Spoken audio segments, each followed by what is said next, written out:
इस वीडियो में हम सीखेंगे कि समांतर श्रेणी की पहचान किस तरह से की जाती है। हमें पता है कि किसी भी श्रेणी के सवाल को हल करने से पहले यह पता करना जरूरी होता है कि वह श्रेणी किस टाइप की है। तो इस वीडियो में हम सीखेंगे कि समांतर श्रेणी की पहचान कैसे की जा सकती है।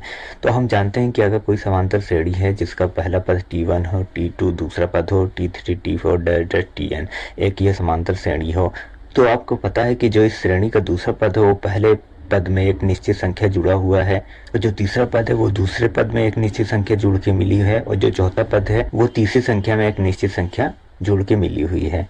इससे स्पष्ट है कि अगर मैं दूसरी संख्या में पहली संख्या को घटाऊं तो वह निश्चित संख्या आ जाएगी जिसे हम सर्वांतर कहते हैं। तो मतलब T2 माइनस T1 बराबर D आ जाएगा। इसी प्रकार मैं T3 माइनस T2 करूं, मतलब तीसरे पद में दूसरे पद को घटाऊं, तब भी वहां पर हमारा सर्वांतर आ जाएगा, मतलब T3 माइनस T2 बराबर D। जहां हम देखते हैं दोनों शर्त से हमारा सर्वांतर D आ रहा है, तो मैं इस दोनों समीकरण को अगर बराबर करूं तो आएगा T2 माइनस T1 बराबर T3 माइनस T2। तो यही एक समांतर श्रेणी की शर्त है कि अगर कोई भी श्रेणी इस शर्त को पूरा करती है जिसमें दूसरे पद को पहले पद से घटाया जाए और तीसरे पद को दूसरे पद से घटाया जाए, तो जो मान आना चाहिए वो दोनों मान आपस में बराबर होने चाहिए, तो दी गई श्रेणी जो होगी वो समांतर श्रेणी होगी।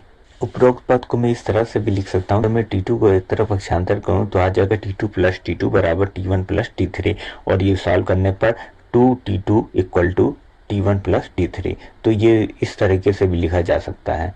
तो अगर कोई श्रेणी इस शर्त को भी पूरा करता है कि दूसरे पद का 2 गुना पहले और तीसरे पद के योगफल के बराबर है, तो वह श्रेणी समांतर श्रेणी होगी।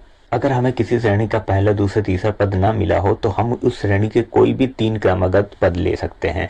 जैसे हम 7वां 8वां और 9वां पद ले लें और उसमें भी यही मेथड अप्लाई करें, तो वहां से भी हमें किसी भी समांतर श्रेणी की पहचान की जा सकती है।